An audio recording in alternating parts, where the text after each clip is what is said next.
Halo guys, buat teman-teman yang nonton, welcome. Hari ini gue bikin video part 2 dari video yang gue kasih tau kalian bahwa kita akan pindah ke Halifax. Buat teman-teman yang belum nonton video tersebut, gue saranin nonton dulu. Ini gue taruh di sini videonya, karena ini lanjutan dari yang video tersebut. Sebelum kita lanjut, nonton dulu intro ini.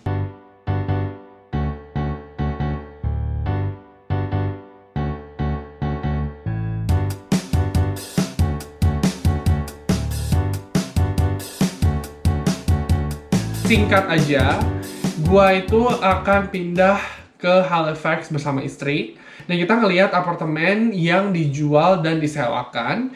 Untuk kita kayak ngelihat apakah kita harus beli atau kita mendingan sewa aja. Dan kita mengajukan penawaran kepada satu dari 3 apartemen yang kita lihat. Dan setelah seminggu berlalu, kita mendapat jawaban dari seller atau penjual. Dan sayangnya penawaran kita tidak diterima oleh penjualnya. Padahal jumlah penawaran kita itu di atas harga jual apartemen tersebut. Dan kalau misalnya kalian belum tahu, di Kanada itu sekarang lagi, house market tuh lagi crazy. Kenapa? Karena mortgage rate atau bunga KPR itu sangat rendah karena kan COVID. Terus sekarang COVID udah mulai membaik, orang-orang udah mulai kayak cari rumah segala macem. Dan juga ini kita kan di Atlantik Kanada kan. Orang-orang yang tinggal di Toronto, which is kota gede, which is COVID yang paling parahnya lah istilahnya di Kanada tuh di Toronto. Mereka pindah ke Atlantik. Dan mereka pindah ke Halifax, salah satu kotanya. Karena kota Halifax kan cukup besar ya. Jadi itu yang membuat kenapa orang-orang pada mengajukan penawaran dengan harga yang jauh lebih tinggi daripada harga apartemen tersebut. Dan offernya itu atau penawaran tersebut tuh nggak cuma satu. Jadi gua itu kemarin nggak sendiri. Jadi ada kalau nggak salah 6 penawaran yang diajukan. Dan semuanya itu jumlahnya tuh tinggi-tinggi. So, kita akhirnya memutuskan untuk sewa apartemen untuk sekarang. Dan seperti yang kalian lihat juga di vlog yang kemarin, kita pergi ke apartemen yang disewakan. Itu masih benar-benar construction kan waktu itu kan. Jadi emang itu apartemennya benar-benar baru. Jadi itu ada 10 lantai. Dan lantai 1 sampai lantai 5 itu bakal jadi bulan September. Dan sisanya akan jadi bulan November. Jadi nanti benar-benar baru banget. Komen di bawah kalau misalnya kalian mau lihat empty apartment tour-nya kayak gimana. So, di video kali ini gue cuma mau update kalian itu aja. Seperti yang kalian lihat, ini gue udah mulai beres-beres, udah mulai packing. Ini kayak ranjang ini tadinya kan tinggi segini, ini sekarang udah rendah karena bed frame-nya udah dijual. Terus kayak baju-baju gue udah mulai masukin koper, kayak udah disusun-susun. Pokoknya gue udah mulai cicil lah istilahnya. Furniture nggak semuanya bakal kita bawa. Kita jual-jualin juga yang kita nggak mau bawa. Dan nanti juga ada kayak furniture baru juga yang kita bakal beli. So, I think it's gonna be like a journey for us untuk kita pindah dari satu kota ke kota lain. And we're excited. Halo guys, sekarang mau packing. Ini udah kurang dari sebulan pindah, jadi harus mulai packing. Gue mau mulai dari baju dulu. Jadi baju-baju ini akan gue taruh di sini. Jadi gue akan mulai dari baju-baju yang winter karena kan sekarang summer. Jadi kalau baju-baju kayak sweater, jaket nggak dipakai, jadi gue akan taruh di koper.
Oke guys, jadi ini coat atau jaket-jaket musim dingin, winter, udah di-pack.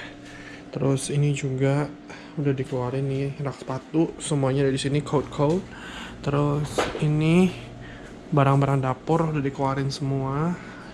Ini sebagian masih di sini, nanti bakal ditaruh di kardus kayak gini. Terus ini tinggal ditaruh di mobil. Ini kardus-kardus kosongnya. So beginilah update packing sekarang ini.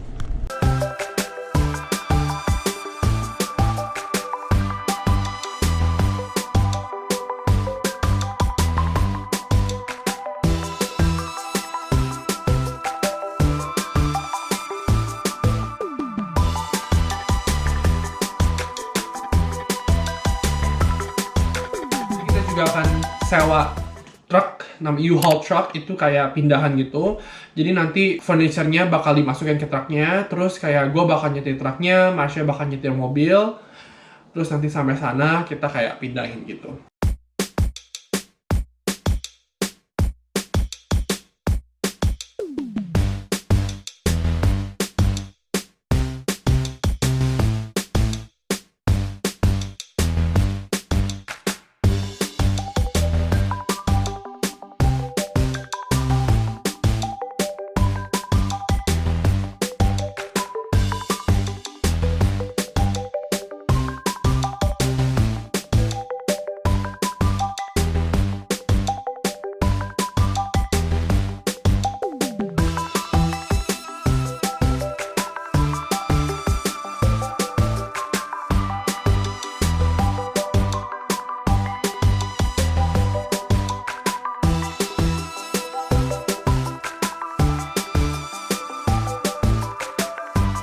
Fungsinya berbeda, jadi kita harus kayak urus nanti SIM-nya, terus kayak Medicare-nya, kayak yang kesehatannya, segala macam.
Oke, jadi karena videonya agak singkat, gue mau sekalian jawabin beberapa pertanyaan dari kalian yang gue dapet di YouTube komentar. So, yang pertama ini dari Ayu Bustami. Bang, in terms of lowongan kerja, mana yang lebih banyak antara St. John, New Brunswick versus Halifax, Nova Scotia? This is a very great question. Kalau lowongan kerja, kita biasa ngelihat dari kota tersebut. Jadi St. John sama Halifax itu cukup berbeda. Populasi di St. John itu kira-kira berapa ya? 70.000, sedangkan di Halifax itu 450.000. Jadi dari segi populasi itu sangat beda, di mana Halifax itu lebih rame, lebih kota, lebih banyak penduduknya, sehingga lebih banyak lowongan-lowongan kerja di Halifax. Tapi downside-nya adalah tinggal di Halifax, kota yang lebih besar, mempunyai biaya hidup yang lebih tinggi dibandingkan St. John, kota yang lebih kecil. Next, ini dari Ardiansyah Ajalah. Tiket pesawat dari Jakarta ke Kanada berapa ya? Kira-kira bawa uang berapa bang untuk sembari cari kerja di sana plus uang makan dan tempat tidur? Oke, sebenarnya ini cukup depends ya, karena kan depends dari kehidupan kalian. Tapi ini gue berdasarkan pukul rata satu orang aja. Kemarin itu gue pulang Indo dari Kanada ke Jakarta, Jakarta ke Kanada itu sekitar $1,000-an. Itu PP ya, bolak-balik. Jadi kalau misalnya kalian one way, menurut gue sih nggak mungkin setengahnya, nggak mungkin $500. Mungkin kayak 600 sampai $800 itu satu kali jalan tiket dari Jakarta ke Kanada. Terus uang untuk sembari cari kerja. Oke. Itu juga tergantung, kalian mau spend berapa lama di Kanada. Jadi kalau misalnya kalian nonton video gue yang mengenai biaya hidup di Kanada, itu gue juga udah jelasin bahwa sebulan itu kalau kalian mau tinggal di sini, satu orang, itu sekitar segitu. Jadi kalau misalnya kalian mau tinggal 3 bulan, ya kira-kira segitu yang kalian harus siapin. Next, ini dari Watsituya. Kalau kerja part-time cukup nggak buat bayar tempat tinggal, kebutuhan pokok pribadi, dan bayar sekolah? Sekolahnya biayanya misalnya $10,000. Mohon dijawab ya.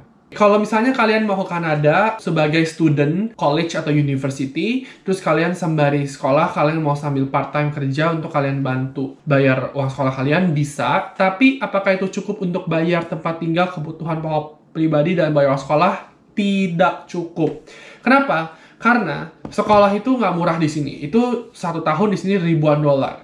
Bisa, I don't know, dari $7,000 sampai bisa puluhan ribu dolar. Terus belum biaya tinggal. Biaya tinggal, biaya hidup, biaya makan, gue juga udah pernah jelasin di video gue sebelumnya, itu juga ribuan dolar juga. Nah, sedangkan kalau misalnya kalian kerja part-time, let's say gaji kalian $20. Part-time seminggu paling 20 jam. Berarti seminggu kalian dapat $400. Itu sebulan berarti $1,600. Itu kalian nggak bisa nutupin biaya hidup kalian, apalagi bayar uang sekolah. Jadi menurut gue itu sangat nggak mungkin. Oke guys, thank you for watching. Kalau misalnya kalian nonton sampai detik ini, gue terima kasih banget buat kalian untuk supportnya. Jangan lupa like, subscribe, komen di bawah kalau kalian ada pertanyaan, ada komen. Gue pasti baca dan hopefully gue juga bisa jawab. Follow juga Instagram dan TikTok gue.